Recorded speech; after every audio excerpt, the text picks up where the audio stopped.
તો આગળ સમાચારમાં વાત કરીએ તો સુરતથી સમાચાર સામે આવી રહ્યા છે. કહી શકાય કે સુરતમાં 11 વર્ષથી ફરાર આરોપી ઝડપાયો છે.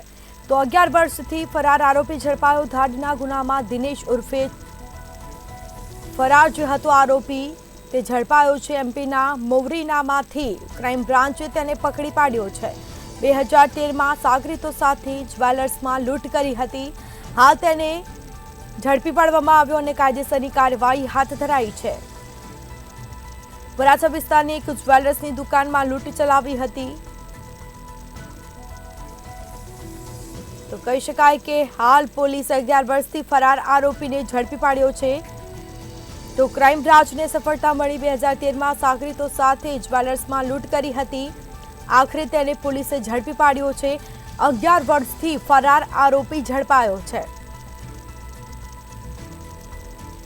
તો સમાચાર સામે આવી રહ્યા છે. ધાડના ગુનામાં દિનેશને ઝડપી પાડવામાં આવ્યો.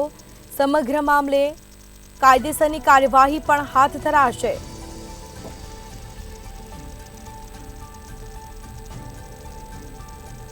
તો એમપીના મોવરીનામાંથી ક્રાઇમ બ્રાન્ચે તેને પકડી પાડ્યો છે.